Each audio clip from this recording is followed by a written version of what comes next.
Rooting, Android OS. In today's video we'll learn about rooting, Android OS. Going through the sections. Abstract, Overview, Rooting through exploits, Rooting through manufacturer, Industry reaction, Legality, References, Abstract.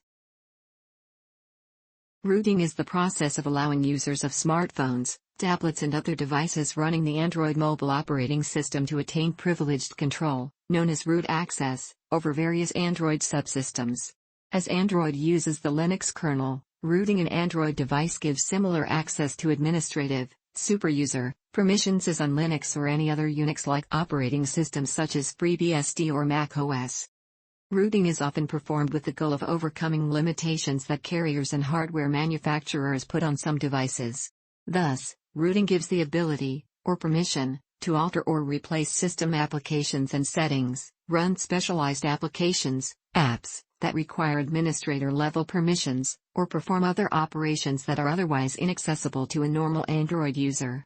On Android, rooting can also facilitate the complete removal and replacement of the device's operating system, usually with a more recent release of its current operating system.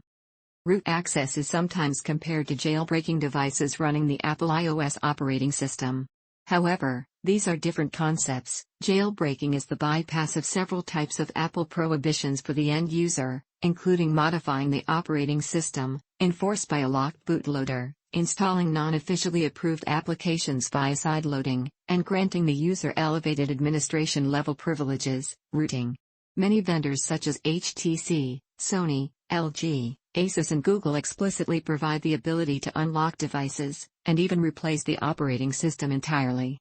Similarly, the ability to sideload applications is typically permissible on Android devices without root permissions.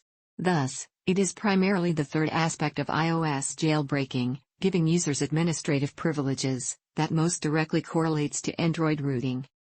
Rooting is distinct from SIM unlocking and bootloader unlocking. The former allows removing the SIM lock on a phone, while the latter allows rewriting the phone's boot partition, for example, to install or replace the operating system. This project compresses information gathered from Wikipedia in video format. Why should I watch it? Studies prove that reading while listening improves comprehension, increases speed as well as expands vocabulary and enhances fluency. Provide your feedback on the comments section. Support the channel by subscribing and liking the video. Thanks. Overview. Rooting lets all user-installed applications run privileged commands typically unavailable to the devices in the stock configuration. Rooting is required for more advanced and potentially dangerous operations including modifying or deleting system files, removing pre-installed applications, and low-level access to the hardware itself, rebooting, controlling status lights, or recalibrating touch inputs. A typical rooting installation also installs the superuser application, which supervises applications that are granted root or superuser rights by requesting approval from the user before granting said permissions. A secondary operation, unlocking the device's bootloader verification, is required to remove or replace the installed operating system.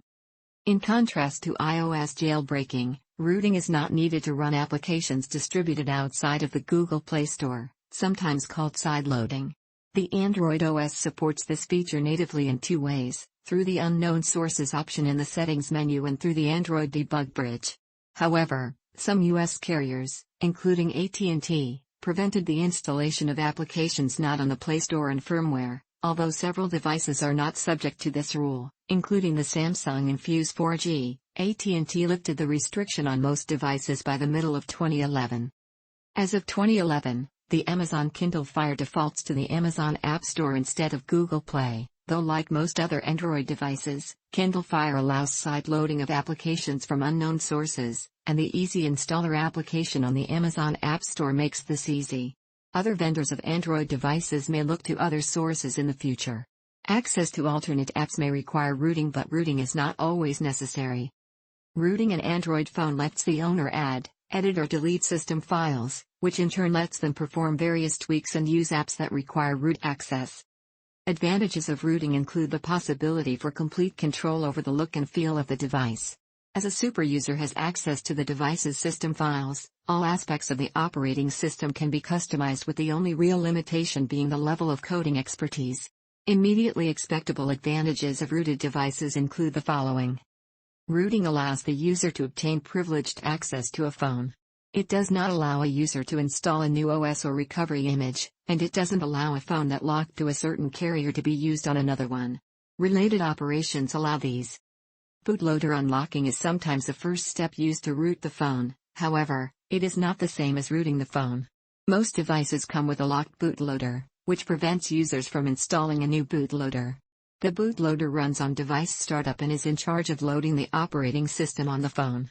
It is generally in charge of verifying that phone system information hasn't been tampered with and is genuine. Nonetheless, people still perform this operation, as unlocking the bootloader allows users to install custom ROMs. The first step to do this is to set up OEM unlocking, and then to follow manufacturer-specific instructions. Not all phones can be bootloader unlocked. SIM unlocking allows a phone that is locked to a certain carrier to be used on a different carrier.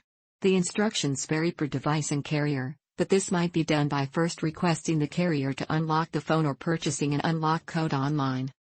Some rooting methods involve the use of a command prompt in a development interface called the Android Debug Bridge, while other methods may use existing vulnerabilities in devices. Due to similarly modeled devices often having a multitude of changes, rooting methods for one device when used for a different variant can result in bricking the device. Systemless root is a variant of rooting in which the underlying device file system is not modified.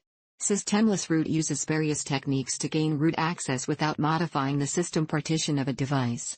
Some root applications may include a hiding function, which makes attempts to mask the effects and results of rooting, often by whitelisting certain applications for root, or blocking access to affected files. The distinction between soft rooting through a security vulnerability and hard rooting by flashing a subinary executable varies from exploit to exploit, and manufacturer to manufacturer. Soft rooting requires that a device be vulnerable to privilege escalation, or replacing executable binaries. Hard rooting is supported by the manufacturer, and it generally only exposed for devices the manufacturer allows. If a phone can be soft rooted, it is also inherently vulnerable to malware. Rooting through exploits. The process of rooting varies widely by device, but usually includes exploiting one or more security bugs in the firmware of the device.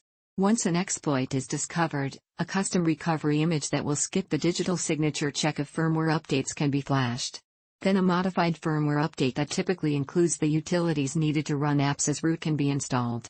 For example, the subinary, such as an open source one paired with a superuser or supersu application, can be copied to a location in the current process path, for example, /system/xbin/, and granted executable permissions with a chmod command.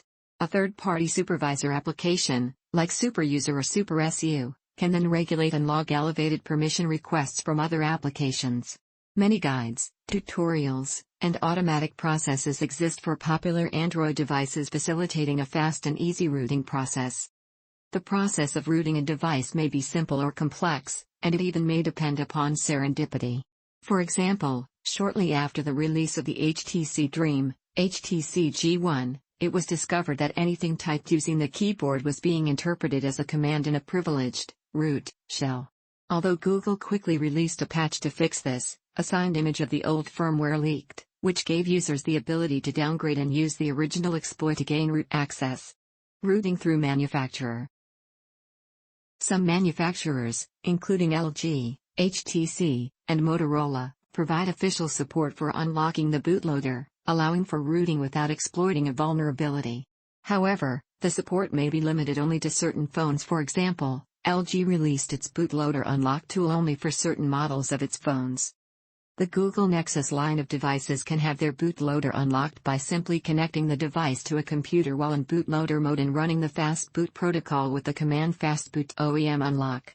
After a warning is accepted, the bootloader is unlocked, so a new system image can be written directly to flash without the need for an exploit.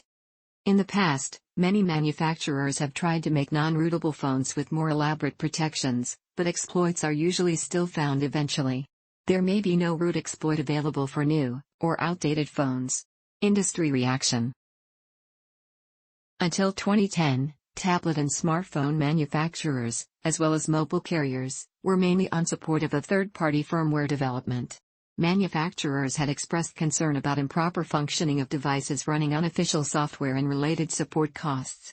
Moreover, firmware such as OmniROM and CyanogenMod sometimes offer features for which carriers would otherwise charge a premium, such as tethering. Due to that, technical obstacles such as locked bootloaders and restricted access to root permissions have commonly been introduced in many devices. For example, in late December 2011, Barnes & Noble and Amazon.com Incorporated began pushing automatic, over-the-air firmware updates, 1.4.1 to Nook tablets and 6.2.1 to Kindle Fires, that removed one method to gain root access to the devices. The Nook Tablet 1.4.1 update also removed users' ability to sideload apps from sources other than the official Barnes & Noble App Store, without modding. However, as community-developed software began to grow popular in the late 2009 to early 2010, and following a statement by the Copyright Office and Librarian of Congress, U.S., allowing the use of jailbroken mobile devices, manufacturers and carriers have softened their position regarding CyanogenMod and other unofficial firmware distributions. Some manufacturers, including HTC, Samsung, Motorola, and Sony Mobile Communications, actively provide support and encourage development. In 2011, the need to circumvent hardware restrictions to install unofficial firmware lessened as an increasing number of devices shipped with unlocked or unlockable bootloaders, similar to the Nexus series of phones. Device manufacturer HTC has announced that it will support aftermarket software developers by making the bootloaders of all new devices unlockable. However, carriers, such as Verizon Wireless and more recently AT&T, have continuously blocked OEMs from releasing retail devices with unlocked bootloaders, opting instead for developer edition devices that are only sold unsubsidized and off-contract. These are similar in practice to Nexus devices, but for a premium and with no contract discounts. In 2014, Samsung released a security service called Knox, which is a tool that prevents all modifying of system and boot files, and any attempts at an eFuse to 0 by 1, permanently voiding the warranty. Legality. International treaties have influenced the development of laws affecting rooting. The 1996 World Intellectual Property Organization, WIPO, Copyright Treaty requires nations party to the treaties to enact laws against digital rights management, DRM, circumvention. The American implementation is the Digital Millennium Copyright Act, DMCA, which includes a process for establishing exemptions for non-copyright infringing purposes such as rooting.